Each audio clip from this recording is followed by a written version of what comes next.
सरिता मोर world number 1 बनकर लौटी हैं, रेसलर हैं, सोनीपत में रहती हैं और बड़ी बात यह है कि जो तीनों मुकाबले उन्होंने अलमाटी में लड़े वो तीनों ही 10-0 से जीते और अभी लौटी है सरिता। सबसे पहले तो आपका बहुत स्वागत है और बहुत बहुत बधाई आपको इतनी बड़ी कामयाबी के लिए।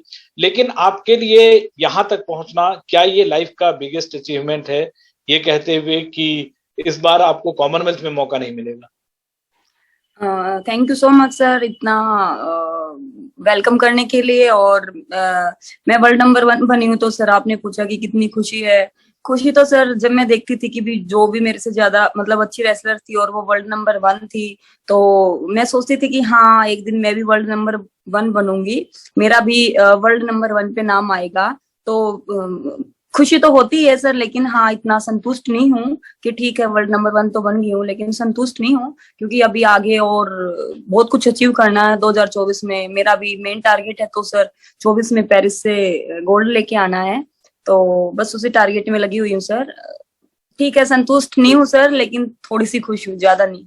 कॉमनवेल्थ मिस करना आपके लिए, जिस तरह की आप खिलाड़ी रही हैं, जो आपके बारे में कुश्ती के कोचेस बात करते हैं, आपको लगता है कि आखिरी लम्हों पे कुछ हो जा रहा है जिसकी वजह से आप, क्या है ये वजह?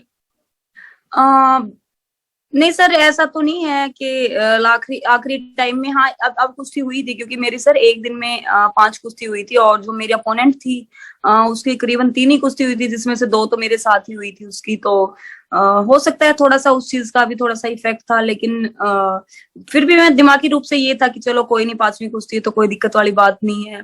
तो थोड़ा सा लास्ट की सेकंड में जो कमी रह जाती थी सर, उस पे भी मैंने डिस्कशन किया राहुल जी से कि भाई हाँ, अगर हमारी कुश्ती में गलती हो रही है तो कहाँ हो रही है, तो उन्होंने बताया कि लास्ट की सेकंड में हो रही है और इस वजह से हो रही है। तो सर उसी पे ही सुधार कर रहे हैं कि आगे से ये गलती ना हो, क्योंकि आगे आने वाले टाइम में वर्ल्ड चैंपियनशिप है और सर पेरिस ओलंपिक के लिए ट्रायल्स हैं, तो काफी मेजर कंपटीशन अभी बचे हैं सर, एशियन गेम्स बचे हैं, तो उसमें ये गलती ना हो सर।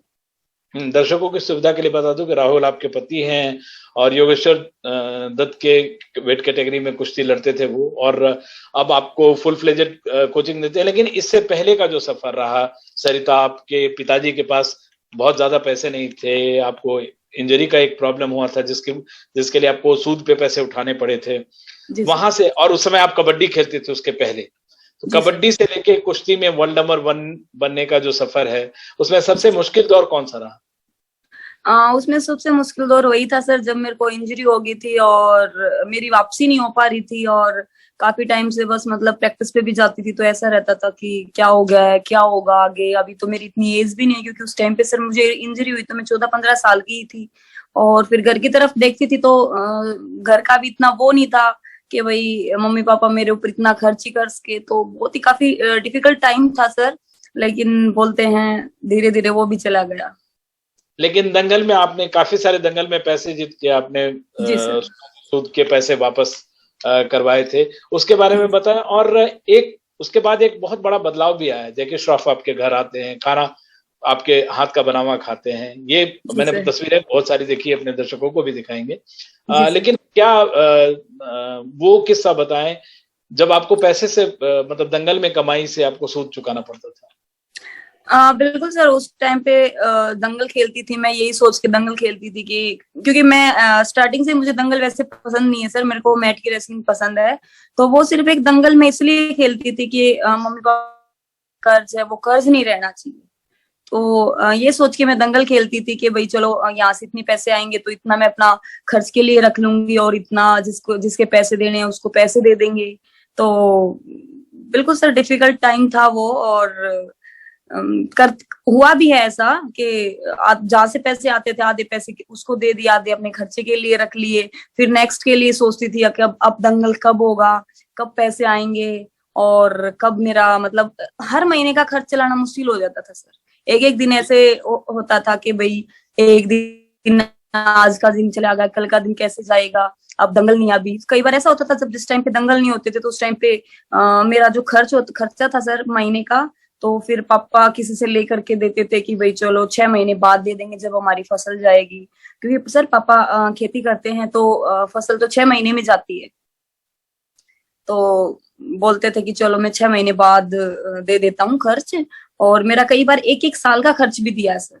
मतलब जब मेरा पूरा साल बीत गया तो मेरा जब 1-1.5 लाख रुपए हो जाते थे हॉस्टल के, तो बोल देते थे कि अभी मेरे पास पैसे नहीं है, मैं जब थोड़ा सा पैसे आ जाएंगे तब मैं पैसे दे दूंगा। तो कहीं कहीं से करके देते थे सर पैसे। और ये 2.5-3 लाख रुपए का जो कर्ज था चुकाने में कितना टाइम लग गया?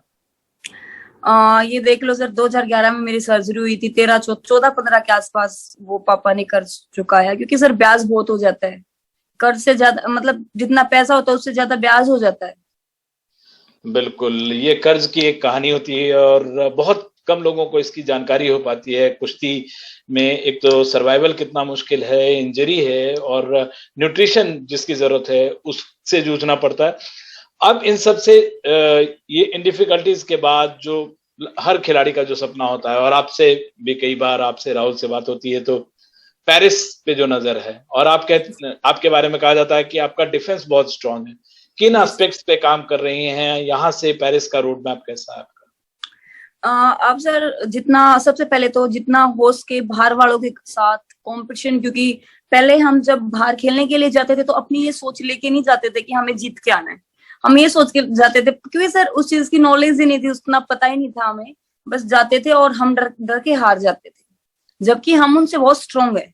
आज जब हम उनको अपने साथ कंपेयर करते तो हम उनसे बहुत स्ट्रांग है, और हो सकता है सर 1-2 कंट्री हमारे से ज्यादा अच्छी हो, नहीं तो हमारे से ज्यादा स्ट्रांग कोई नहीं है सर। तो अब हम सोच के जाते हैं कि अब फर्स्ट आना, वहीं से जहां भी जाती हूँ तो मैं तो ये सोच के जाती हूँ कि अब यहाँ से मेडल नहीं लेके आना, यहाँ से फर्स्ट आना है मुझे, तो वो सोच लेके जाती हूँ सर, और भगवान उसका कहीं ना कहीं देते भी हैं। बिल्कुल, रेसलिंग में डेप्थ है। आपके वेट कैटेगरी में आप ओलंपिक्स नहीं जा पाई, कॉमनवेल्थ नहीं जा पाई, और अब वर्ल्ड नंबर 1 है, तो ये बहुत बड़ी बात है। एक इस समय मैंने आपको देखा ट्विटर पे आप काफी एक्टिव थी, सोशल मीडिया पे काफी ज्यादा। जैकी श्रॉफ आपके साथ आपके तस्वीरें भी देखी हैं, खाना भी खाया, कॉम्प्लीमेंट आया वहां से, या सबसे बढ़िया कॉम्प्लीमेंट कहाँ से आया? बिल्कुल सर, वहां से भी आया है, और सबसे बड़ा कॉम्प्लीमेंट घर परिवार से आया, क्योंकि राहुल जी और मेरे मम्मी पापा लगे हुए हैं मेरे साथ कि कोई बात नहीं, हार जीत चलती रहती है, लेकिन अपनी मेहनत करती रहो, भगवान कहीं ना कहीं जरूर देंगे। और अब हमारा मेन फोकस यही रहेगा कि ठीक है, कोई भी देखो सर, 18 के गेम्स चले गए, हर एक खिलाड़ी का सपना तो होता है कि अगर मैंने गेम किया तो लाइफ में कुछ ना कुछ अचीव करूं, और वो भी किसी से अलग अचीव करूं, तो सर रहता ही है। लेकिन चलो सर, वही बात है, अगर मैं गेम्स नहीं खेल पाई तो भगवान ने मुझे कहीं ना किसी रूप में देते ही है, फिर मुझे वर्ल्ड नंबर 1 बना दिया। तो अभी कुछ ना कुछ भगवान भी चाह रहा है कि मैं और ज्यादा मेहनत करूं, तो अब उसके लिए सर वर्ल्ड चैंपियनशिप के लिए, अभी आज तक अपने इंडिया में किसी ने बेल्ट नहीं लिए, तो मेरा ये है कि अब की बार तो मुझे बेल्ट लेके ही आनी है वर्ल्ड से। चलिए, बिल्कुल, wish you all the best. World championship है, एशियन गेम्स है और पेरिस भी है।